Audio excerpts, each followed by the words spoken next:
లేఖన భాగము మత్తయి సువార్త నుంచి మనం కొన్ని విషయాలు మనం జ్ఞాపకం చేసుకుంటూ ఉన్నాం. ఈ సమయంలో జ్ఞాపకం చేసుకున్నటువంటి లేఖన భాగము కొరకై కొద్ది నిమిషాలు దేవుని వాక్యంలోకి వెళ్ళి మనము ధ్యానం చేసుకుందాం. 26వ అధ్యాయము మొదటి 5 వచనాలలో ఒక సందర్భాన్ని మనం జ్ఞాపకం చేసుకుంటూ ఉన్నాం. ఇక్కడ చదవబడినటువంటి లేఖన భాగంలో యేసు ఈ మాటలన్నీ చెప్పి చాలించిన తర్వాత జరిగినది ఏమనగా, ఆయన తన శిష్యులను చూసి 2 దినములైన పిమ్మట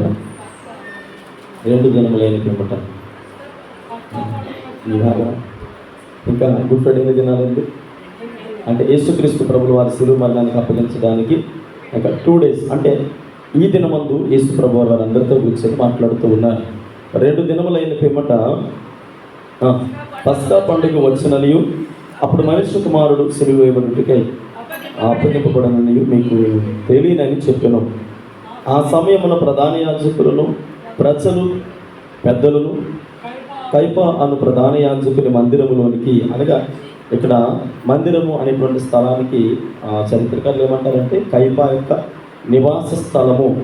ఎందుకంటే కైప ఎవరనంటే ప్రధాన యాజకులలో ఒక్కడు అంటే ప్రధాన యాజకులు ఎంతమంది ఉంటారు? సన్హెడ్రిన్ సభలో ఎంతమంది ఉంటారని చెప్పాను? 70 నుంచి 71 మంది. అంటే సన్హెడ్రిన్ సభలో ముఖ్య పాత్ర పోషించేటువంటి వ్యక్తి ఎవరనంటే ఈయన. సో ప్రధాన యాజకుడిగా ఉన్నాడు కనుక తన నివాసంలో వీళ్ళందరినీ గ్యాదర్ చేసుకొని ఒక మీటింగ్ పెట్టుకున్నారు. ఏంటా మీటింగ్ అని అంటే, యేసుక్రీస్తు ప్రభుల వారు శనివారం నాడు జరిగించినటువంటి అద్భుత కార్యము. ఏంటి అద్భుత కార్యం అని అంటే, యెరూషలేము ప్రవేశానికి వెళ్ళడానికి ముందుగా ప్రజలందరి దృష్టి యేసుప్రభు మీదకి వచ్చింది. ఎందుకు యేసుప్రభు మీదకి వచ్చిందంటే, అప్పటికి లాజరు చనిపోయి అన్ని దినాలు అయిపోయిన తర్వాత చాలా విపరీతమైనటువంటి దుఃఖములో మరియ మార్తలు ఏడుస్తూ ఉంటే యేసుక్రీస్తు ప్రభుల వారు లేరు. యేసు ప్రభు వారు లేకపోయేసరికి ఆ నోట ఈ నోట పాకినటువంటి సందర్భాలు ఏంటంటే, అక్కడిక్కడ అనుకుంటారు కదా, నిజంగా మీకు ఆయన ఉంటుంటే ఈ సమస్య వచ్చి ఉండేది కాదు, అతను మీ కుటుంబాన్ని చాలా ప్రేమిస్తారు కదా, మీ కొరకు చాలా ఎక్కువగా శ్రద్ధ తీసుకుంటారు కదా అని అలా ఆ నోట ఈ నోట మాట్లాడుకున్నటువంటి పరిస్థితులే, ఆ మాటలే యేసు ప్రభు వారు కనబడిన వెంటనే ఒక సహోదరి వచ్చి అంది, అయ్యా నువ్వు ఉంటే ఇలా జరిగి ఉండేది కాదు, నా తమ్ముడు చనిపోయేవాడు కాదు, నువ్వు లేకపోవడం వల్లే వాడు చనిపోయాడు అని అంటే, మరొక సహోదరి వచ్చి యేసు ప్రభు దగ్గర నిలబడినప్పుడు మీరు నమ్ముతున్నారా లేదా అని అంటే, లేదా నేను నమ్ముతూ ఉన్నాను, ఎందుకని నీకు అసాధ్యమైనది ఏది కూడా లేదు అని ఎప్పుడైతే విశ్వసించిందో లాజరును బ్రతికించి, అంటే సర్వ సమాజము యేసు ప్రభు వారు రాగానే వారికి అర్థమైంది ఏంటంటే, ఇతను ఏదో చేస్తాడట, నిజంగా ఇతనికి సాధ్యమైన చనిపోయిన దినాలు అవుతుంది కదా, ఇప్పటికే శరీరము కుళ్ళిపోయి ఉంటుంది. అప్పటికి చాలామంది ఏమంటున్నారంటే, లేదయ్యా ఆ సమాధి రాయిని మీరు తీయమంటున్నారు కానీ ఇప్పుడు చాలా దుర్వాసన వచ్చేస్తాడు, సహోదరులు కూడా అంటూ ఉన్నారు, చాలా భయంకరమైన వాసన వచ్చేస్తాడు బాడీ అంతా కూడా, వద్దయ్యా మీరు తట్టుకోలేరు, ఎందుకంటే లాజరు అంటే మీకు ఒక రకమైనటువంటి ప్రేమ ఉంది నాకు అర్థమవుతుంది, కానీ వద్దు ఆయన వైపు మీరు అంటే ఆ సమాధి వైపు వెళ్ళొద్దు అని చాలామంది గద్దించినటువంటి పరిస్థితి కూడా కనబడుతూ ఉంది. అంటే అక్కడ కొద్దిగా జనాలు అనేవారు గ్యాదర్ అవుతూ ఉన్నారు. అంటే అందరూ కూడా యేసు ప్రభు వారు వచ్చారంటే ఇంకేదో అంటే చూద్దాం, ఒకవేళ ఈయనలో అంత సత్తా ఉందా అని చూసేవారు కొంతమంది అయితే, అసలు ఈయన వల్ల అవుతుందా? గత రాత్రికాల సమయంలో మనం జ్ఞాపకం చేసుకున్నాం, పునరుత్థానం అనేది ఉంది అని ప్రకటించాడు కదా ఇతను. సో చనిపోయిన వ్యక్తికి 3వ దినాన సజీవుడిగా లేస్తాడని చెప్పాడు కదా, మందిరాన్ని పడగొట్టండి 3 దినాల్లో కడతానన్నాడు కదా. అంటే ఇలా ప్రలోభాలు పలకడమేనా, అంటే ఇలా మాటలు చెప్పడమేనా, చేతలు ఏమైనా చేయగలడా అని అనేక రకాల ప్రశ్నలతో అనుమానాలతో వచ్చిన వారు కూడా చాలామంది ఉన్నారు. సో యేసు ప్రభు వారిని పట్టుకోవడానికి వచ్చిన వారు కొంతమంది అయితే, యేసు ప్రభు వారు నిజంగా కార్యాలు చేయగలడు అని నమ్మడానికి వచ్చిన వారు కొంతమంది ఉన్నారు. అయితే ఏది ఏమైనప్పటికీ యేసు ప్రభు వచ్చేటప్పటికి జనసమూహము చాలా విస్తారముగా స్థలమందు గ్యాదరింగ్ జరిగింది. ఎప్పుడైతే గ్యాదర్ అయ్యారో అక్కడ ఉండేటువంటి యోధ ప్రజలను నడిపించేటువంటి ప్రధాన యాజకులు, సన్హెడ్రిన్ సభలో ముఖ్య నాయకులుగా ఉన్నవారు, ఎవరైతే యోధ మత ప్రవిష్టులుగా ఉన్నారో వారిని 3 తెగలుగా మనం డివైడ్ చేసుకున్నాం. బైబిల్ కూడా 3 తెగలు తెలియజేస్తున్నాం, 3 గుంపులు అంటారు. ఒకరు శాస్త్రులు, పరిసయ్యులు, సద్దుకయ్యులు. అంటే ఈ 3 గుంపుల వారిని, 3 తెగల వారిని ముఖ్య నాయకులుగా ఉన్నవారు, ధర్మశాస్త్ర ఉపదేశకులుగా ఉన్నవారు. ఇప్పుడు వీరు ఈ 3 జాతుల వారు, 3 తెగల వారు, ఒకరిని మించిన వారు ఒకరు. అంటే ఇప్పుడు వీరిలో అంటే అదేదంటారు కదా, అంటే బ్రిటిష్ ప్రభుత్వం వారు వచ్చినప్పుడు భారతదేశంలో కొన్ని రకాలైనటువంటి పరిస్థితులు కొనసాగాయి. అదేంటంటే యేసుప్రభువు వారిని నమ్ముకున్నటువంటి దాఖలాలు ఉన్నాయి. కానీ ఇదంతా పక్కన పెడితే ఒక రకమైనటువంటి మూఢనమ్మకాలలో భారతదేశంలో ప్రజలు ఉండేవారు. మనకి సర్వసాధారణంగా విజయనగరం మహాసామ్రాజ్యానికి వచ్చి శ్రీకృష్ణదేవరాయలు ఉండేవారు. ఇలా కొంతమంది పెద్ద పెద్ద రాజులుగా, చక్రవర్తులుగా ఉన్నారు. ఇప్పుడు శ్రీకృష్ణదేవరాయలు విజయనగర సామ్రాజ్యానికి అధికారిగా ఉంటే, చక్రవర్తిగా ఉంటే అతను చుట్టూ ఉండేవారు సామంత రాజులు ఉండేవారు. అనుకున్న ఒక 20 మంది సామంత రాజులు ఉంటే ఈ 20 మంది సామంత రాజులు శ్రీకృష్ణదేవరాయలు వారికి ఏం చేసేవారు? సొంతము కట్టేవారు, పన్ను కట్టేవారు. పన్ను కడుతూ ఉంటే ఎప్పుడైతే బ్రిటిష్ వారు మన దేశంలో అడుగుపెట్టారో వీళ్ళు విడదీసి పరిపాలన చేయడం మొదలుపెట్టారు. ఈ 20 మంది సామంత రాజ్యాల దగ్గరికి వెళ్ళి, అయ్యా నువ్వు యుద్ధ వీరుడివి కాబట్టి నీ దగ్గర బోలెడంత తలాంతులు ఉన్నాయి, నీ దగ్గర విస్తారమైన సైన్య సమూహం ఉంది, శ్రీకృష్ణదేవరాయలకు నువ్వు సహాయం చేయకుండా ఉంటే ఖచ్చితంగా ఆయన యుద్ధంలో ఓడిపోతాడు కదా, నీ సహాయం ఆయనకి ఎందుకు ఇవ్వటము, కాబట్టి నువ్వు ఆయనకు సపోర్ట్ చేయకు అని ఒక్కొక్కరిని ఇలా విడదీసి పరిపాలన చేసేటువంటి పరిస్థితులు తీసుకొచ్చారు. శ్రీకృష్ణ అంటే ఎవరైతే శ్రీకృష్ణదేవరాయలు ఉన్నారో ఆయన, అంటే నేను చెప్పేది మీకు అర్థమవడం కోసం తెలియజేస్తూ ఉన్నాను. ఎవరైతే మెయిన్ చక్రవర్తిగా ఉన్నారో వారి దగ్గర ఉండేటువంటి సామంత రాజులను విడదీశారు, ఒకరంటే ఒకరికి పడకుండా. ఇప్పుడు మీరు సమూహంగా కూర్చొని మాట్లాడడానికి ఏదో ఒక వంక పెట్టుకుని, అయ్యా మీరు మా సామ్రాజ్యానికి సరైనటువంటి సదుపాయాలు కల్పించడం లేదు, మాకు అవసరం వచ్చినప్పుడు లేదా సమయం వచ్చినప్పుడు మీరు మమ్మల్ని పట్టించుకోవడం లేదు, అదిగో ఆ రాజ్యానికి మీరు అన్ని సౌకర్యాలు ఇచ్చారు కదా, ఇప్పుడు మమ్మల్ని పట్టించుకోలేదని వీళ్ళు ముఖం మార్చుకొని ఒక దగ్గర కూర్చొని, అంటే ఇలా సామంత రాజుల మధ్య విభేదాలు వచ్చాయి.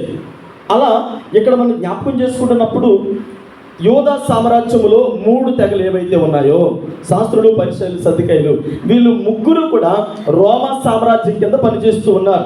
రోమా సామ్రాజ్యమును పరిపాలించేటువంటి పిలాతు ఎవరైతే ఉన్నారో ఆ పిలాతు వీళ్ళ ముగ్గురిని గూఢాచారులుగా పెట్టుకున్నాడు. గూఢాచారులు అంటే అదే గూఢాచారులు అనొచ్చు, అంత మాత్రమే కాదు సామంత రాజులు మనకు అర్థమయ్యే భాషలో.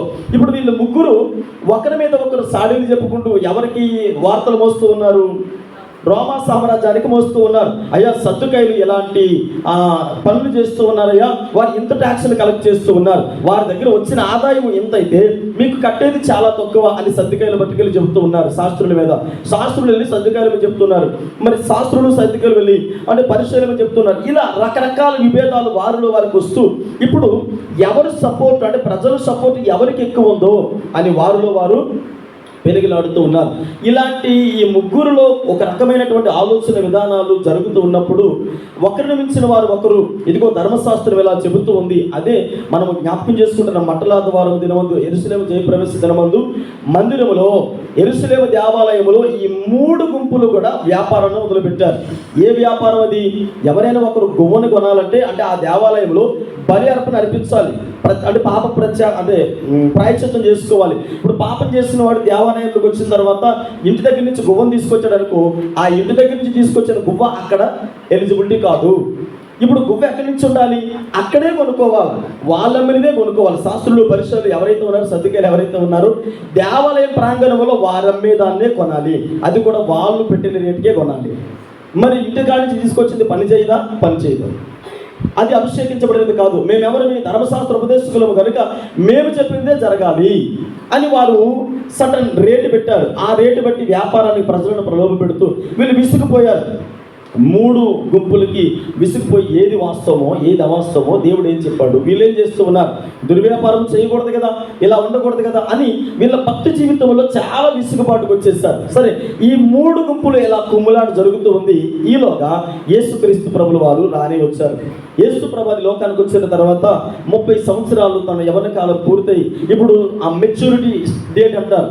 30 సంవత్సరాల వరకు ఏ వ్యక్తి అయినా, ఆడవాళ్ళు కావచ్చు మగవాళ్ళు కావచ్చు, వారి మెచ్యూరిటీ అంటే మైండ్ మెచ్యూరిటీ అనేది చాలా డెలికేట్గా ఉంటుంది. ఎప్పుడైతే 30 దాటుతుందో అప్పుడు వారి మీద వారికి అవగాహన వస్తుంది. తర్వాత లోకం మీద కూడా, తన చుట్టూ జరిగేటువంటి పరిస్థితుల మీద, పరిణామాల మీద అవగాహన వస్తుంది.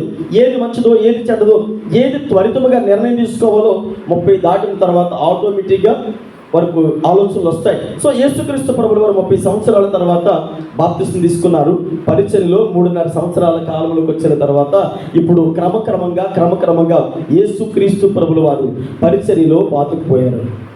అక్కడ ఉండేటువంటి ప్రజలందరూ కూడా ఈ పరిచర్యలు, శాస్త్రులు, సద్దుకల యొక్క గుణలక్షణాలను, వారి భక్తి జీవితాలను చూసి విసిగిపోయారు.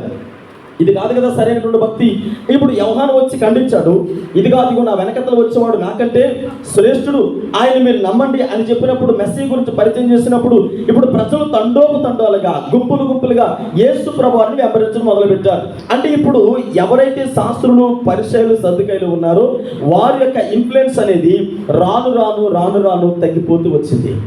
వారి మాట ఎవరు వినడం లేదు, వారిని ఎవరు పట్టించుకోవడం లేదు. ఇప్పుడు ప్రజల యొక్క ఆలోచనలన్నీ కూడా ఎక్కడికి పరిగెడుతూ ఉన్నాయి?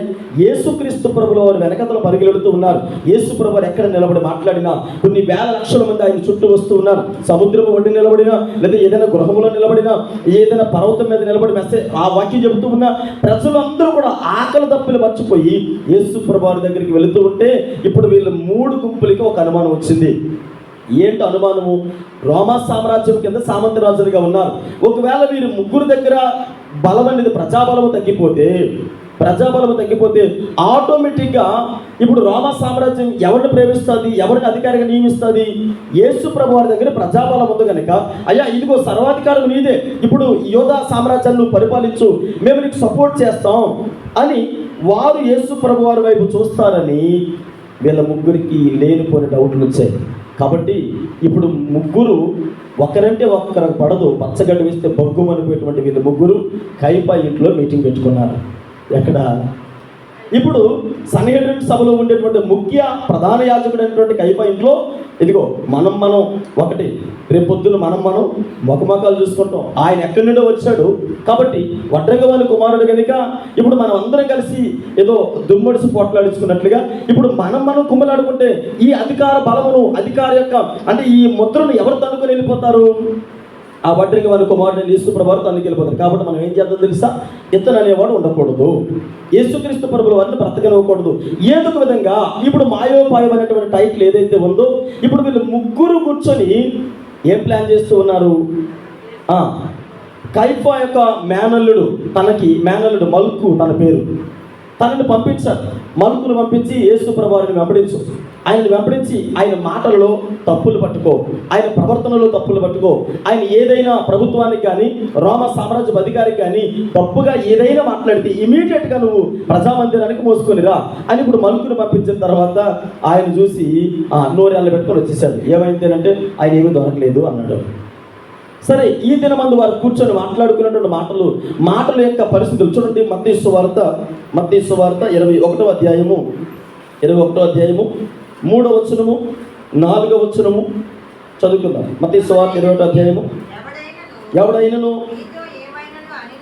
నీతో ఏమైనను అని ఎడల అది ప్రభువునకు కావలసినదని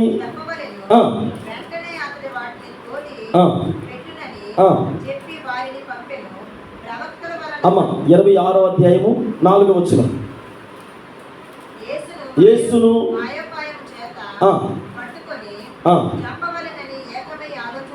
చాలు.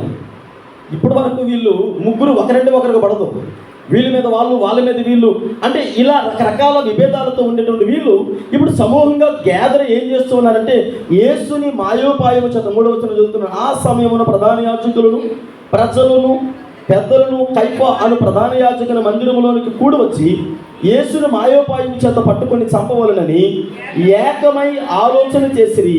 అయితే ప్రజలలో అల్లరి కలగకుండానట్లు పండగలో ఉందని వారు మాయోపాయముల చేత యేసుక్రీస్తు ప్రభుల వారిని చంపాలని ఆలోచన చేస్తూ ఉన్నారు. చూడండి 14వ వచనం చదువుకుందాం. అప్పుడు 12 మందిలో నొక్కడైన ఇస్కరియోతు యోధా ప్రధాన యాజకుల యొద్దకు వెళ్ళి, నేను ఆయనను మీకు అప్పగించిన యెడల నాకేమి ఇద్దరని వారిని అడిగాను. అందుకు వారు 30 వెండి నాణములు ఇచ్చి చాలండి. ఇప్పుడు వీళ్ళు సమయం కోసం చూస్తూ ఉన్నారు.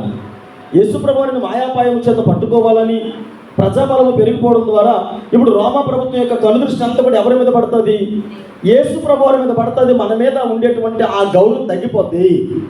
సర్వసాధారణంగా లోకంలో కూడా జరిగేది అదే కదా. ఒక నియోజకవర్గంలో ఎమ్మెల్యే సీట్ ఇవ్వాలంటే ఆ వ్యక్తికి ఖచ్చితంగా ప్రజాదరణ ఉండాలి, ప్రజాబలం ఉండాలి, మంచి సాక్ష్యం ఉండాలి. ఖచ్చితంగా వాళ్ళు ఏమంటారంటే, నువ్వు ఈ లోకం అంటే ఈ ఏరియాలో నువ్వు ఎమ్మెల్యేగా పనిచేస్తానంటే ఫస్ట్ అడుగుతారు ఎంతవరకు అని. అడిగిన తర్వాత ఖచ్చితంగా ఏదైతే అధికార పార్టీ ఉందో ఆ వ్యక్తికి తనకు పార్టీకి చెందిన వారు ఒక ఇద్దరు ముగ్గురు ఉంటారు.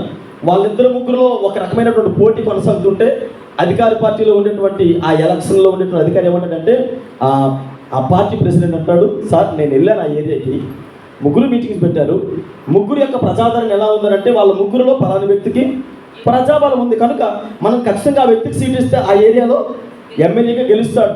ఒకవేళ మనకి ఇతనితో కొద్దిపాటి స్నేహబంధాలు ఉన్నప్పటికీ ఇతనికి అక్కడ ప్రజాబలం అనేది సరిగ్గా లేదు, అనవసరంగా మన పార్టీ అక్కడ అవమానించబడుతుంది అనగానే ఇప్పుడు ఇతను ఏమనుకుంటాడంటే, మా ఊడు మా మేనల్లుడు లేదా మా బాగా రిలేషన్ కాబట్టి ఖచ్చితంగా నాకే సీట్ ఇస్తాడని చెప్పేసి మొత్తం అక్కడెక్కడ డబ్బులు తీసుకొచ్చి మొత్తం అన్ని వాడేస్తాడు. తీరా చూస్తే ప్రజాదరణ ఎవరికి ఉందో వారికి సీట్ ఇస్తారు. పేరు అనౌన్స్మెంట్ అయ్యేటప్పటికి ఇతనికి జ్వరం వచ్చేస్తుంది. ఎందుకని? ప్రభుత్వం అక్కడ ఖచ్చితంగా అధికారంలోకి రావాలంటే వారికి అనుకూలమైనటువంటి వ్యక్తి కాదు, కానీ ప్రజాదరణ ఉండేటువంటి వ్యక్తులకు సీట్ ఇచ్చి ప్రభుత్వాన్ని గెలిపించుకుంటారు. సో ఇలాంటి పరిస్థితులు కూడా మనం చూస్తాం బయట. అంటే రోమా ప్రభుత్వం ఖచ్చితంగా యేసు ప్రభువారి మీద దృష్టి పెడితే మనకుండేటువంటి గౌరవం తగ్గిపోద్ది, మనకుండే ఇన్ఫ్లుయెన్స్ తగ్గిపోద్ది అని ఇప్పుడు వీరు ఏకమై ఒక దగ్గర కూర్చొని యేసుక్రీస్తు ప్రభుల వారిని పట్టుకోవడానికి మాయోపాయముల చేత ప్లాన్లు చేస్తున్నప్పుడు ఒక ఆయన ఉన్నాడు కదా, ఎన్నో రోజుల నుంచి కాచుకున్న ఆయన, అసలు యేసు ప్రభు పిలవకుండా పిలవని పేరంటానికి వచ్చినట్టుగా ఆయనంతటా ఆయనే వచ్చి, బోధకుడా నేను నిన్ను వెంబడిస్తాను అన్నాడు. ఆయన ఆలోచన విధానాలు వేరు. అంటే యేసు ప్రభువారు ఏదైతే పాంప్స్ అంటే మంటల ఆదివారం నాడు నా రాజ్యం వేరు, నా ఆలోచన వేరు ఎప్పుడైతే చెప్పాడో, ఈ యెహోవాకు సంబంధమైన అధికారమును రాజ్యమును రిజెక్ట్ చేశాడో, వెంటనే యోధాకు అర్థమయ్యి ఆ రోజు నుండి కొన్ని రకాలైనటువంటి మ్యాప్లు వేసుకుంటూ ఉన్నాడు. యేసు ప్రభువారిని నమ్మిస్తే ఖచ్చితంగా నాకు ధనాగారము కొల్లగొట్టవచ్చు, నాకంటే కొద్దిగా ధనం వస్తుంది కదా అని ఇప్పుడు ఆలోచన చేస్తూ ఉన్నప్పుడు అదే సమయం కోసం ఎదురు చూస్తున్న యేసు ప్రభువుని ఎలా పట్టుకోవాలని ఇప్పుడు డైరెక్ట్గా వెళ్ళంటాడు, యేసు ప్రభువారిని నేను మీకు అప్పగిస్తాను, నాకు ఎంత ఇస్తారు సమయమును. ఖచ్చితంగా ఇప్పుడు ఈయన బట్టికి యేసు ప్రభువారిని 30 వెండి నాణములకు అమ్మివేసినట్లుగా చూడగలుగుతాను. 15వ వచనం చదవండమ్మా. నేను ఆయనని మీకు అప్పగించిన యెడల నాకేమి ఇచ్చురని వారిని అడిగాను. అందుకు వారు 30 వెండి నాణములు వానికి ఇచ్చిరి. యోహాను సువార్త 12వ అధ్యాయము 10-11 వచనాలు చూడండి. యోహాను సువార్త 12వ అధ్యాయము 10-11 వచనాలు చదివితే అక్కడ ఇలా ఉంది, అతను బట్టి యూదులలో అనేకులు తమ వారిని విడిచి జాగ్రత్త నా వైపు చూడండి ఒకసారి, నా వైపు చూడండి అమ్మ, నా వైపు చూడండి ఒకసారి. ఇక్కడ ఈ ముగ్గురు కూడా యూదా జనాంగాన్ని వెనకాల పెట్టుకొని తిరుగుతూ ఉన్నారు. సడన్గా యేసు ప్రభువారు వచ్చారు. యేసు ప్రభువారు రాగానే ఈ 3 గుంపుల దగ్గర ఉన్నటువంటి ప్రజల యొక్క దృష్టాంతి ఎవరి మీద పడింది? యేసు ప్రభువారి మీద పడింది. ఇక్కడ అదే చెప్తూ ఉన్నాడు దైవజనుడు అని యోహాను గారు అంటారు. అతనును బట్టి ఎవరతను? యేసు ప్రభువారిని బట్టి యూదులలో అనేకులు తమవారిని, ఎవరు తమవారు? శాస్త్రులు, పరిసయ్యులు, సద్దుకయ్యులు, తమవారు ధర్మశాస్త్ర ఉపదేశకులు. అందుకని తమ వారిని విడిచి యేసునందు విశ్వాసం ఉంచిన కనుక ప్రధాన యాజకులు యేసు ప్రభువారిని ఒక్కడినే చంపితే సరిపోదు. యేసు ప్రభువారిని ఒక్కడినే చంపితే సరిపోదు. బ్రతుకున్న లాజరు ఉన్నాడు కదా, మన శనివారం నాడు బ్రతుకున్నాడు కాబట్టి ఇప్పుడు యేసు ప్రభువారిని చంపగానే ఈయన వచ్చి అంటాడు, యేసు ప్రభుని చంపిస్తారు కానీ ఆయనే నేను బ్రతికించడానికి సాక్ష్యం ఇస్తే మరలా ఈ గొర్రెలు ఈ గుడి ప్రజలు ఏం చేస్తారు? మరలా పొలోమని ఆయన చనిపోయిన సమాధి దగ్గరికి వెళ్ళి కూడా ఆయన్నే వెంబడిస్తారు. కనుక లాజరుని కూడా చదవండి సార్ వాక్య భాగము. విడిచి యేసునందు విశ్వాసం ఉంచిరి ప్రధాన యాజకులను లాజరును కూడా చంపని ఆలోచన చేసిరి. హల్లెలూయా.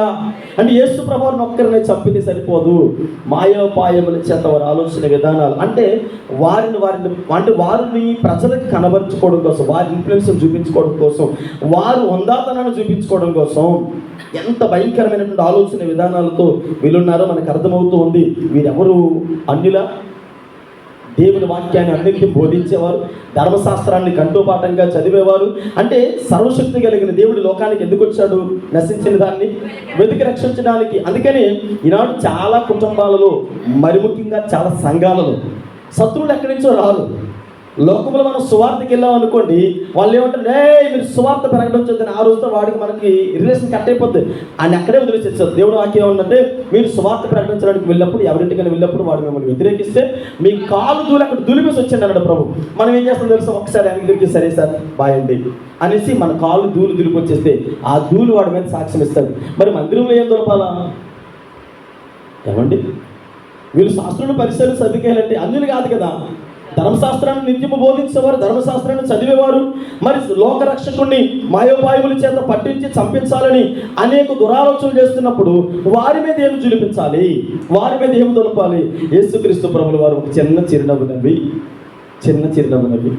అంటే యోధాను చూసి అన్నాడు, స్నేహితుడా, చెల్లికాడా, నువ్వేం చేయాలనుకున్నావు చెయ్యి, ఖచ్చితంగా ఒక్కరోజు నీకు తగినటువంటి ప్రతిఫలము ఉంటాయి. అంటే మనలో మనకి అపవాదిగాడు ఎక్కడి నుంచో తీసుకొని రాడు. మనలో మనకి లేనిపోయినటువంటి అపోహలు, లేనిపోయినటువంటి అనుమానాలు, లేనిపోయినటువంటి విభేదాలు, అనేక రకాల పరిస్థితులు. మీరు ఆది పితరులైనటువంటి ఆదామవ్వల దగ్గర నుంచి చూడండి. బైబిల్ మనం అంతా కంటోపాటుగా చదవాల్సిన అవసరం లేదు. ఒకవేళ మనము అంటే చదవాల్సిన అవసరం లేదన్నారు కదా పాస్టర్ గారు అని చెప్పి బైబిల్ చదవడం మానేయడం కాదు నా ఉద్దేశం. అంటే వివరంగా చాలా సులువుగా అర్థం చేసుకున్నటువంటి పరిస్థితి. మొట్టమొదటిగా నేను ఎప్పుడో ఈ మధ్యకాలంలో మేము కూర్చున్నప్పుడు ఒక సందర్భం వచ్చినప్పుడు, ఏమండి ఎక్కడైనా తగాదులు ఎక్కడెక్కడి నుంచో రావండి, ఎక్కడి నుంచి వస్తాయి, మన ఇంట్లో మనకే పెడతాడు అని ఏదో చిన్న డిస్కషన్ వచ్చింది. అప్పుడు అనుకున్నాను, నిజమే కదా ఆదాము అవ్వలు ఎంతసేపు డిస్కషన్ చేసుకొని ఉంటారు. చరిత్రకారుడు రాయలేదు కానీ నేను బిబ్లికల్గా చదువుతున్నప్పుడు బాప్టిజం క్లాసులు వారికి టీచ్ చేస్తున్నప్పుడు ఎందుకు ఒక చిన్న వెర్స్ గుర్తొచ్చింది. ఆదికాండం 1వ వచనానికి 2వ వచనానికి 8000 సంవత్సరాలు గ్యాప్ ఉంది అనేటువంటి దాని గురించి డిస్కషన్ చేస్తున్నప్పుడు అదేదో మనం ఏమనుకుంటామంటే 2 వచనాలే కదండి అంటాం. కానీ 2 వచనాలు కాదు, 2 యుగాల చరిత్ర, కొన్ని వేల సంవత్సరాల గ్యాప్ 2 వచనాల మధ్యలో ఉంది. ఆ 2 వచనాలకి మధ్యలో కొన్ని వేల సంవత్సరాలు ఉన్నాయి. బైబిల్ గ్రంథంలో దానికి సంబంధించినటువంటి అనేక ఆధారాలు ఉన్నాయి.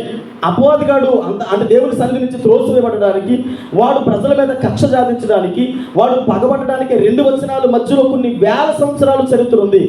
మనం ఏమంటాం తెలుసా? ఆదియందు వాక్యముండు, ఆదియందు దేవుడు భూమి ఆకాశమును సృజించను. ఆ భూమి నిరాకారంగాను, దేవుడు భూమి ఆకాశమును సృజించిన తర్వాత నిరాకారంగా ఎందుకు అయిపోద్ది? ఎన్ని సంవత్సరాల కాలం పట్టింది నిరాకారంగా మారడానికి? ఎప్పుడైనా ఆలోచన చేస్తారా? బాప్టిజం క్లాసులో వారితో టీచింగ్ చేస్తున్నప్పుడు, వారితో మాట్లాడుతున్నప్పుడు మరలా ఒకసారి జ్ఞాపకం చేసుకున్నాను, నిజమే కదా, దేవుడు భూమి ఆకాశం సృజించినటువంటి భూమి ఆకాశంలో నిరాకారంగా ఎందుకు మారవలసి వచ్చింది?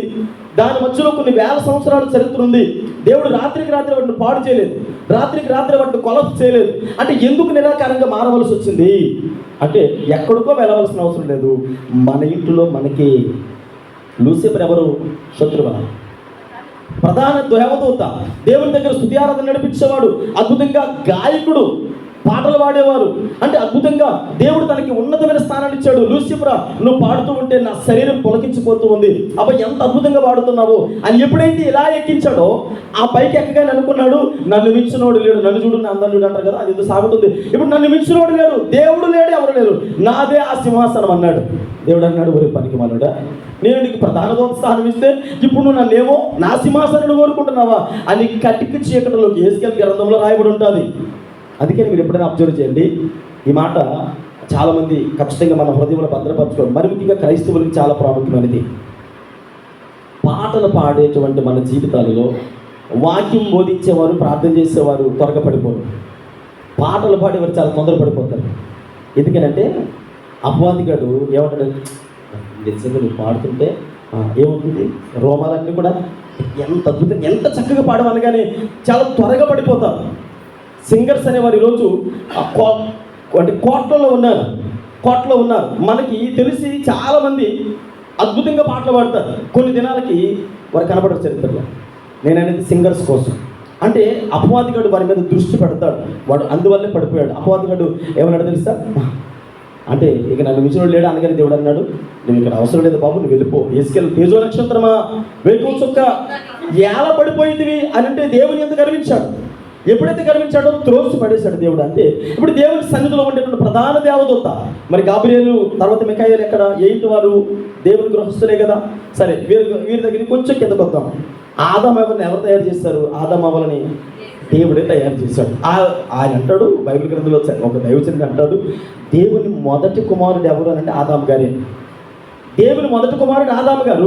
మరి ఇరువురు భార్య భర్తలు ఏ ఇంటి నుండి పడిపోయారు? దేవుని ఇంటి నుండి పడిపోయారు. సరే, దేవుని ఇంటి నుండి పడిపోయారంటే అపవాది గారు ప్రలోభ పెట్టాడు. మరి వారి గర్భాన్ని పుట్టినటువంటి బిడ్డలు ఉన్నారు కదా, మరి వారు ఎక్కడి నుంచి పడిపోయారు? వాళ్ళు ఏమైనా శత్రువులు వేరే దేశానికి చెందినవారా? ఏబేలేమో తూర్పు దేశము, కయ్యనేమో పడమర దేశానికి చెందినవాడా? ఒక తల్లి గర్భాన్ని పుట్టినవారు కదా. అంటే మన ఇంటిలోనే మనకి విభేదాలు కలుగు చేస్తూ మనలో నుంచే ప్రారంభించుతాడు అపవాది గారు, మన నుంచే తీసుకుని వస్తాడు. ఆ వివేచన ఎవరైతే గుర్తించగలుగుతారో ఖచ్చితంగా. అందుకే నేను కొన్ని సందర్భాల్లో నాకు తెలిసిన నేను నేర్చుకున్నటువంటి ఆలోచన ఏంటంటే, ఒకవేళ ఇంట్లో ఏదైనా సమస్య వచ్చినప్పుడు ఒకరు అరుస్తూ ఉంటే ఇంకొకరు, నాకు తెలిసినటువంటి బైబిల్ జ్ఞానం, నేను నేర్చుకున్న జ్ఞానం ఏంటంటే, ఒకరు అరుస్తూ ఉంటే ఒకరు ఏం చేయాలి? సాధ్యమైనంత వరకు ప్లాస్టర్ చేసుకొని కాముగా అరిసరిసి నోరిపి ఖాళీ కూర్చుంటారులే అనుకోవాలి. అంతే. ఎంతసేపు అరుస్తారు? దాహం వేసే వరకు అరుస్తారు. అరిసి విసుగొచ్చేసి బెల్లం కొట్టిన ఇలాగ అలా ఉన్నావు, ఏం చెప్పినట్టు కనబడతానంటే ఏం పర్లేదులే, ఇలా విని ఇలా వదిలేడు. కాసేపు పోయిన తర్వాత వంట అయిపోయింది, భోజనం చేయడానికి రెడీ అంటారు. మాట్లాడుకుంటా సిగ్గు విడిచి చేయగడుకుని కాముగా వెళ్ళి తినేసి ప్రార్థన చేసుకుందాం రండి అంటే ఆటోమేటిక్గా వస్తారు, ప్రార్థన చేసుకోవడం అంతే. ఇంకా అంతకు మించి వేరే విద్య. మనం అలా కాకుండా నువ్వెంత నేనెంత అన్నాం అనుకోండి, ఇద్దరు కలిసి ఇదిలోకి రావాలి. అంటే ఇక్కడ జ్ఞాపకం చేసుకోండి, యేసుక్రీస్తు ప్రభుల వారు పరాయి వారు కాదు. శాస్త్రులు, పరిసరులు, సర్దికాయలు పరాయి వారు కాదు. ఎవరు వీళ్ళందరూ దేవుని కుమారులే. వీళ్ళందరూ బోధించే ధర్మశాస్త్రాన్ని. అయితే యేసుప్రభు వారు అన్నారు, ఇతను ఏదో కొత్త గ్రంథాన్ని బోధించలేదు. యేసుప్రభు వారు వచ్చి అన్నారు, ఏమయ్యా తప్పుడు బోధ చేస్తున్నావు అంటే, లేదయ్యా నేను ఏ తప్పుడు బోధ చేయలేదు, నేను ధర్మశాస్త్రాన్ని కొట్టివేయడానికి రాలేదు, దాన్ని నెరవేర్చడానికే వచ్చాను. మరి మీరు బోధించే బోధన విధానం ఏంటి? మరి మేము బోధించే బోధన విధానం చాలా డిఫరెంట్గా ఉంది కదా. ఏంటి ఆ బోధన విధానం అంటే, యోహాను భక్తులు అంటారు, సొంతం కొట్టిన సమాధులు. ఇప్పుడు సొంతం కొట్టిన సమాధులు లోపల ఎలా ఉంటాయి? లోపల చక్కగా సుగంధ ద్రవ్యాలు, లోపల చక్కగా ఉంటుందా? లోపలంతా కూడా ఒకసారి మనం తెరిచి చూస్తే దుర్వాసన వస్తుంది. బయట ఎలా ఉంటుంది? మంచిగా వైట్ వాష్ వేస్తాం. దాని మీద మనకు నచ్చినటువంటి రకరకాల పెయింట్లు అవి ఇవి వేసి బయట చూడగానే మల్లె పువ్వులు, ఆ కనకబరాలు, బంతి పువ్వులు, ఆ పువ్వులు ఈ పువ్వులు వేసి మొత్తం బయట అంతా అలంకరించగానే చూసిన వెంటనే అక్కడికి వెళ్ళగానే అమ్మది ఎంత అందంగా తయారు చేసుకున్నాం అనిపిస్తుంది. ఒక్కసారి ఆ సమాధి ఒకవేళ బద్దలు కొట్టి మనం తెలిసి లోపల చూస్తే ఏముంటుంది? దుర్వాసన వస్తుంది. అంటే ఇప్పుడు వీళ్ళలో ఏం కనబడుతుంది? కానీ యేసు ప్రభువులో ఆ దుర్వాసన రాలేదే. యేసు ప్రభువులో అథారిటీతో కూడినటువంటి, అధికారంతో కూడినటువంటి ప్రసంగాలు ఉన్నాయి. ఆయన అంటూ ఉన్నాడు, ఇదిగో సర్ప సంతానమా, రాబోయే ఉగ్రత నుంచి మిమ్మల్ని ఎవడు కాపాడగలడు అని అంటే, వీళ్ళంటారు వీడు ఎవడండి సర్ప సంతానం అంటాడు? మనం సర్ప సంతానం అని ఎవరన్నారంటే, మరి సర్ప సంతానము కాకపోతే మరి ధర్మశాస్త్రాన్ని ప్రలోభ పెడుతూ ప్రజలను ఎందుకు మభ్య పెడుతూ ఉన్నారు? దేవుని రాజ్యము, దేవుని వాక్యము బోధించే విధానం ఏంటి? దేవుని వాక్యం ఎలా ఉండమన్నది? వీళ్ళు బోధించే విధానం ఏంటి? ఈయన అన్నాడు, మీ బోధన విధానం తప్పు. ఎవరన్నారు తప్పు అన్నాడు? ధర్మశాస్త్రం చెబుతూ ఉంది. ధర్మశాస్త్రంలో ఎన్ని ఆజ్ఞలు ఇవ్వబడ్డారు? 10 ఆజ్ఞలు ఉన్నాయి కదా. ఆ 10 ఆజ్ఞలు ఇక్కడ తీసుకొచ్చేటప్పుడు ఎన్ని ఆజ్ఞలు ఉన్నాయి? 2గా మార్చడం కదా. మరి మీరు రెండిట్లో అన్ని ఆజ్ఞలు, మొదటి ఆజ్ఞ ఉంది కదా, నీ ఆత్మతో సత్యముతో ఆరాధించాలి. మరి ఆత్మ ఏది? వ్యాపారంగా మార్చుకున్నారు కదా. నీ పూర్ణాత్మతో, పూర్ణ బలంతో, పూర్ణ శక్తితో వీటన్నిటిని ఉపయోగించి ఆరాధన చేయాలి కదా. నీ దేవుడిని యెహోవాను తప్ప వేరొక దేవుడిని ఆరాధించకూడదు కదా. మరి మీరేం చేస్తూ ఉన్నారు? మీరే దేవుడిగా తెస్టేసుకుని కూర్చున్నారు. మీరు చెప్పిందే వేదవాక్ అని, మీరు పెట్టిందే రేట్ అని, మీరు చెప్పినట్టే కొనాలని మీరు చెబుతూ ఉన్నారు కదా. దేవుడు అలా చెప్పలేదే. అంటే ఇప్పుడు యేసు ప్రభువు వీళ్ళకి ఎలా ఉన్నాడు? శత్రువులా కనపడుతుంది. కాబట్టి ఇది ఉండకూడదు. కాబట్టి నెలవలాగా కడతీర్చాలి. ఇప్పుడు యేసు ప్రభువారు మాత్రమే కాదు, లాజరుని కూడా కడతీర్చాలనేది వీరి యొక్క ఆలోచన. చూడండి, మత్తయి సువార్త 26వ అధ్యాయము 57వ వచనములో ఒక మాట మనం చదువుకుందాం. మత్తయి సువార్త 26వ అధ్యాయం 50. అమ్మ, యేసుని పట్టుకున్న వారు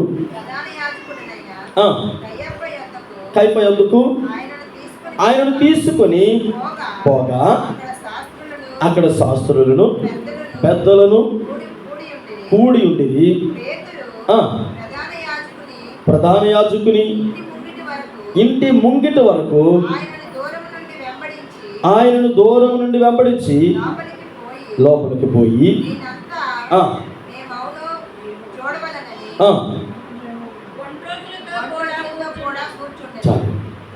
ఇప్పుడు యేసుక్రీస్తు ప్రభువు వారిని పట్టుకొని ఎవరింటికి తీసుకెళ్లారు? కైఫా ఇంటికి తీసుకెళ్లారు. మరి రాత్రి ఈ మీటింగ్ జరిగింది ఎక్కడ?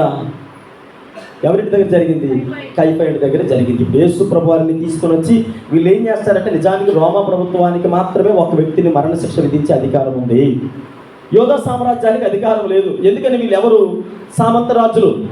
వీళ్ళు అధికారం లేదు. వీరు ఎవరి అధికారం కింద బ్రతుకుతూ ఉన్నారు? పిలాతు అనే రోమా సామ్రాజ్యం అధికారం కింద బ్రతుకుతూ ఉన్నారు. ఆయనకు అనుసైకుల్లో ఉంటూ ఉన్నారు. కనుక వీరు ఎవ్రీ ఇయర్ అంటే ప్రతిసారి ట్యాక్స్ తీసుకెళ్ళి ఎవరు కడుతూ ఉన్నారు? అక్కడ కడుతూ ఉన్నారు. కనుక వీళ్ళు సొంతంగా నిర్ణయాలు తీసుకోవడానికి ఏ విధమైన అధికారం లేదు. ప్లాన్ అయితే బాగానే ఉంది. యేసుప్రభుని తీసుకొచ్చారు. ఇక్కడ అంటూ ఉన్నారు, అన్న కైఫలు అందరూ కూర్చొని, సన్నిహితుల సభలు అందరూ కూర్చొని అంటారు, సంపేద్దాం కరెక్ట్, కానీ మనకు అధికారం లేదు కదా. మరి ఎలా? ఇప్పుడు ఏ రోజు దగ్గర తీసుకెళ్లారు. అయ్యా మరి ఏదో ప్లాన్ చేయొచ్చు కదా అంటే ఆయన అన్నాడు, నేనే ప్లాన్ చేస్తాను. మన పైన ఒక ఆయన ఉన్నాడు, ఆయన సర్వాధికారం కలిగిన వాడు కదా. పిలాతు చెప్తేనే జరుగుతుంది. కనుక నేనేదో మీకు సపోర్ట్ చేయమంటే సపోర్ట్ చేయగలను. ఎందుకని మనం ముగ్గురం కలిసి, అన్న కైఫా హేరోదు, మన ముగ్గురం కలిసి ఏదో చిన్న గూడు పుటాన్ని చేయమంటే చేద్దాం, కానీ చంపే అధికారం నా చేతుల్లోనైతే లేదు అని ఇప్పుడు వీళ్ళు ముగ్గురు కలిసి యేసుక్రీస్తు ప్రభుల వారి గురించి మరి కుటిల ఆలోచనలు చేస్తూ మాయోపాయముల చేత యేసు ప్రభు వారిని పట్టుకోవాలని. చూడండి 64 వచ్చిన నుండి చదవడమా, అదే 26వ అధ్యాయము. ఇది మొదలుకొని మనుష్య కుమారుడు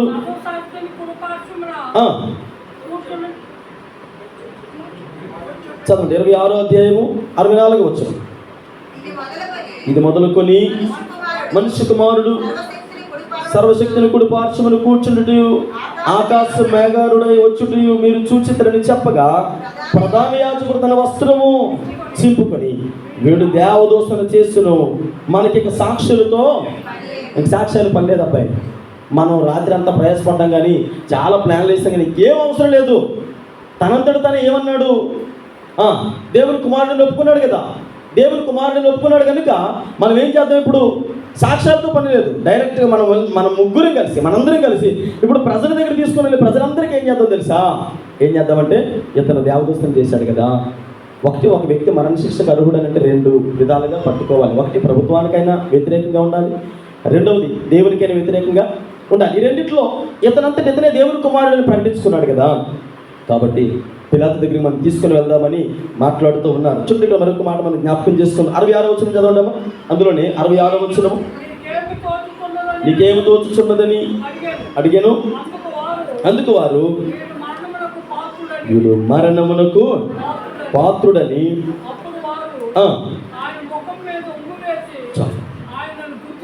మాయోపాయముల చేత యేసుక్రీస్తు ప్రభువు వారిని పట్టుకోవడం మాత్రమే కాదు, మాయోపాయముల చేత యేసుక్రీస్తు ప్రభువు వారిని పట్టుకోవడం మాత్రమే కాకుండా ఆయన ఏం చేస్తున్న ఎరకాపములో పడేస్తూ ఉన్నారు. ఏం తోస్తుంది మీరు అనుకుని, వీళ్ళందరూ కూర్చున్నారు కదా. యేసు ప్రభువుని తీసుకొచ్చిన వెంటనే ప్రధాన యాజకుడైన కైఫా ఇంటికి తీసుకువెళ్ళిన వెంటనే అందరూ కూర్చొని యేసు ప్రభువుతో మాట్లాడుతున్నప్పుడు ఆయన అన్నారు, ఆయన మాట వినగానే వస్త్రాలు చింపుకొని. ఎందుకు వస్త్రాలు చింపుకున్నాడు? ఎవరైనా వస్త్రాలు చింపుకున్న ఆయన? అక్కడ ఏం రాయబడి ఉంది? 64వ వచనంలో ప్రధాన యాజకుడు అని రాయబడి ఉంది.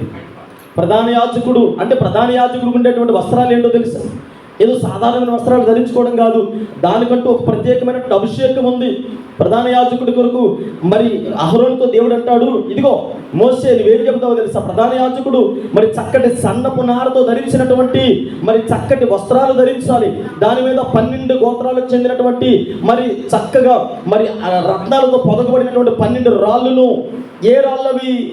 రత్నాలు పొదగబడినటువంటి 12 గోత్రాలకు గుర్తుగా 12 రాళ్ళు, ఇటు 6 రాళ్ళు, ఇటు 6 రాళ్ళు ఆ స్టోల్ మీద ఉండాలి. వారు దట్టు కట్టుకున్నప్పుడు 12 గోత్రాలకు చెందినటువంటి ఆ సన్నపు నారపు దారాలు కనపడాలి. ఇలా ఇన్ని రకాలైనటువంటి అభిషేకపు వస్త్రాలు యాజకుడికి ధరించినటువంటి దేవుడే ఆ గోత్రాన్ని ఏర్పాటు చేసుకుంటే, ఇప్పుడు దేవుడిచ్చినటువంటి అభిషేకపు వస్త్రాలు ఏం చేస్తూ ఉన్నాడు? స్వార్థపూరితమైనటువంటి భక్తి కొరకు, స్వార్థపూరితమైనటువంటి ఆలోచన విధానాల కొరకు ఆయన ప్రయాసపడేది. అయ్యో దేవుడు నా కొరకు వచ్చాడు కదా, ఈయన కొరకు ఆయన ఆలోచన చేయలేదు. ఆయన ఏమన్నాడు తెలుసా? దేవుని కొరకు, దేవుని చంపడానికి, దేవుని నామాన్ని అవమానపరచడానికి, దేవుని నామమును మరి లోకములో క్రిందకు అణిచివేయడానికి తన వస్త్రాలు తను చింపుకుంటూ అంటాడు కదా. ఇంకా దేవునితో మనకు పని లేదు, ఇంకా ఎవరితో పని లేదయ్యా, సాక్షాత్తో పని లేదు, తీసుకెళ్ళి సిలువ వేసేద్దాం అని ఇక్కడ మాయోపాయముల చేత మాట్లాడుతున్నారు. చూడండి యోహాను సువార్త 19వ అధ్యాయము 15వ వచనంలో దైవజనుడు ఇలా మాట్లాడుతూ ఉన్నాడు. యోహాను సువార్త 19వ అధ్యాయము 15వ అధ్యాయం 15వ వచనంలో ఇలా ఉంది. అందుకు వారు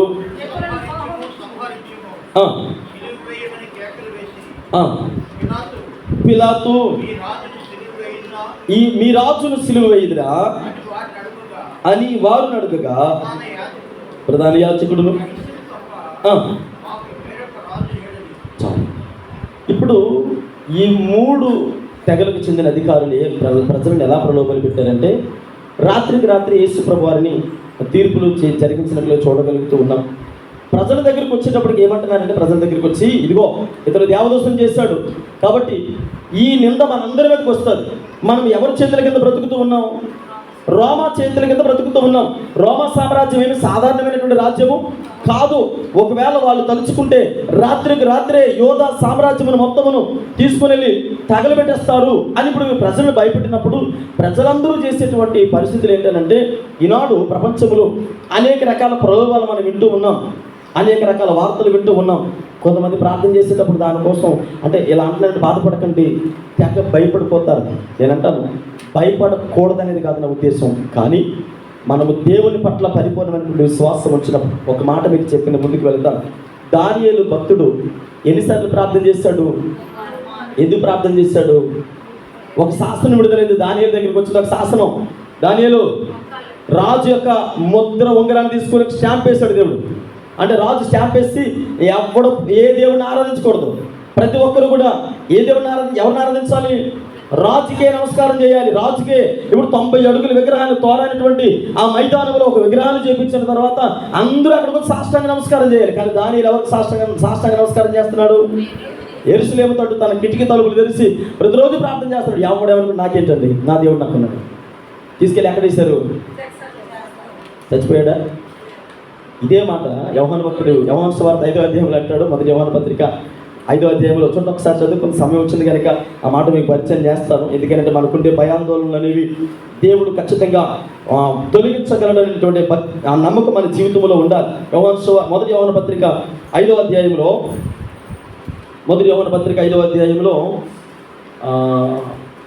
15వ వచనం నుండి చదవండి అమ్మా. 16వ వచనం నుండి తన సహోదరుడు మరణకరము కాని పాపము చేయగా ఎవడైనా చూచిన ఎడల అతడు వేడుకొనిను అతడును బట్టి దేవుడు మరణకరము కాని పాపము చేసిన వారికి జీవం. ఏ పాపం చేయాలట? మీరు వెళ్ళి మా పాస్ గారు పాపం చేయమన్నారండి అని చెప్పండి. ఎన్ని పాపాలు ఇక్కడ? మరణకరమైన పాపము, మరణకరము కాని పాపం చేసినప్పుడు ఏం చేయాలట? అక్కడ దేవుడు ఏం ఇస్తాడట? ఏంటి మరణకరం కాని పాపం అంటే? ఏంటి మరణకరం కాని పాపం చేయాలంటే? ఏ పాపం చేయాలి? మరణకరం కాని పాపం అంటే దానియేలు చేసింది మరణకరం కాని పాపం.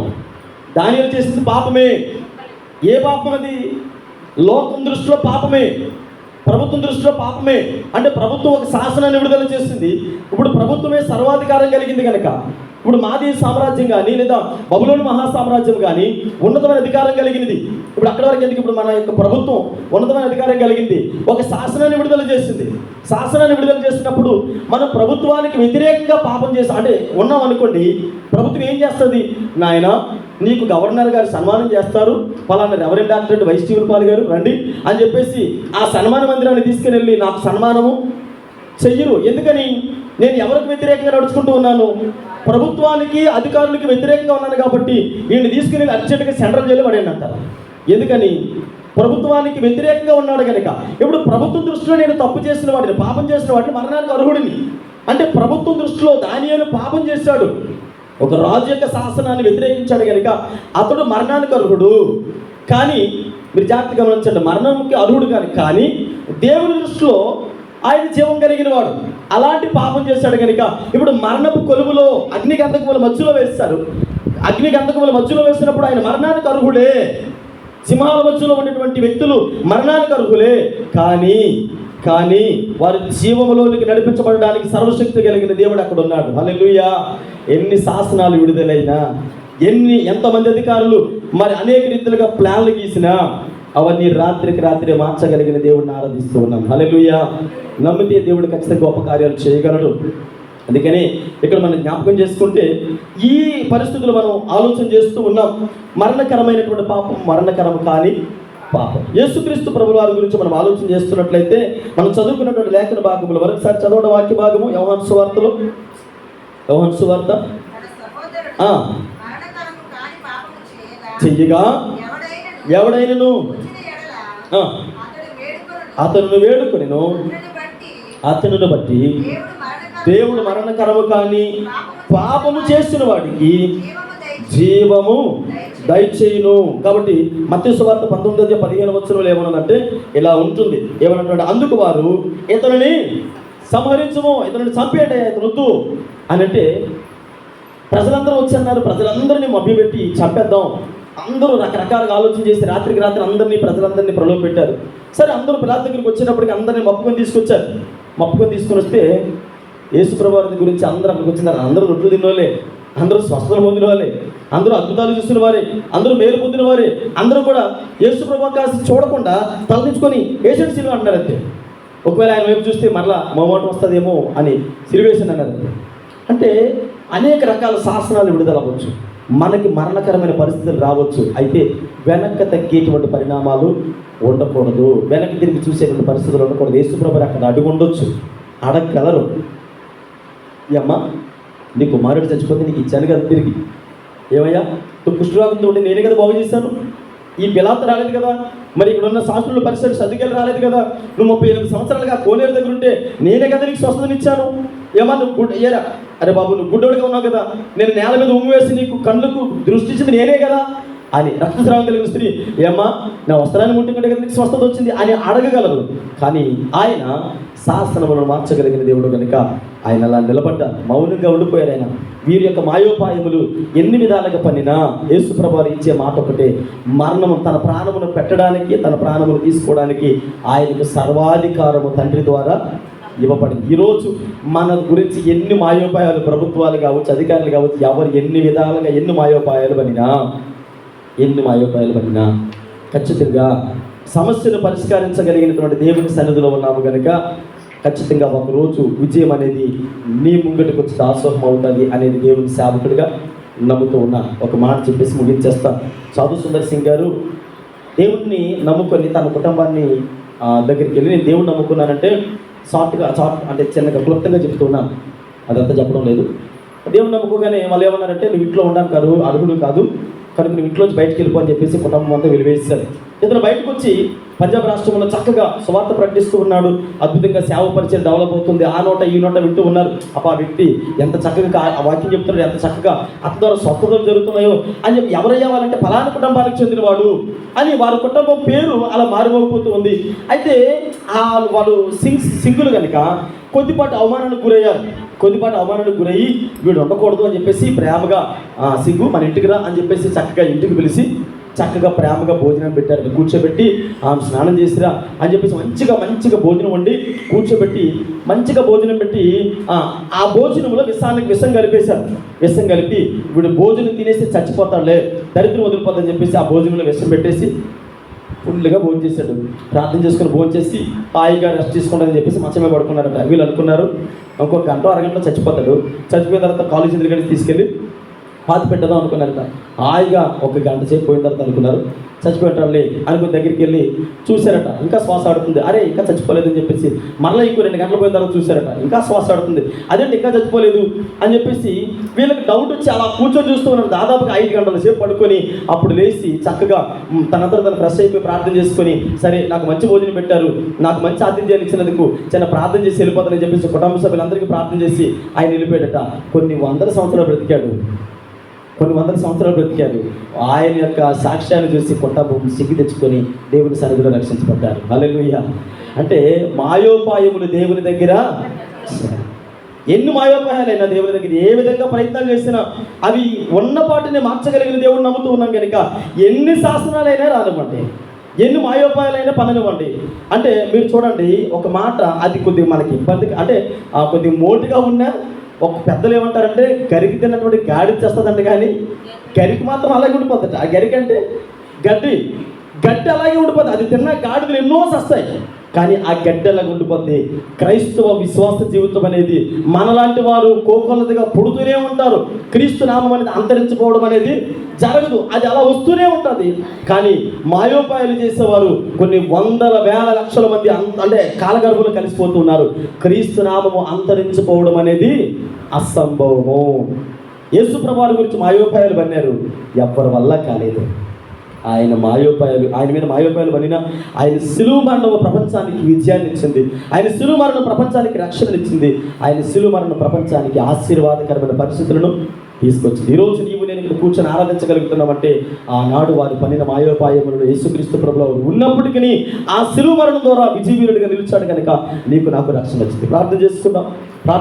ఈరోజు రాత్రికాల సమయంలో ఆయన మీద పడినటువంటి మాయోపాయములు మేబీ నీ మీద కూడా అనేకులు పన్నుతున్నారేమో. భయపడవలసిన అవసరం లేదు, దిగులు పడవలసిన అవసరం లేదు. ధైర్యంగా దేవుని సన్నిధిలో చెప్పండి, అయ్యా మా మీద అనేక మాయోపాయములు పన్నుచున్నప్పటికీ మీ వైపు చూస్తూ మా భక్తి జీవితాన్ని కొనసాగిస్తున్నాం ప్రభువా. మా జీవితాన్ని చూస్తున్న దేవుడు కనుక ఖచ్చితంగా ఒక రోజు విజయ తీరాలకు నడిపించి మమ్మల్ని నిలబెట్టే దేవుడు అని ఖచ్చితంగా ప్రార్థన చేసుకుందాం. ఎవరికి వారికి ప్రార్థన చేసుకుందాం.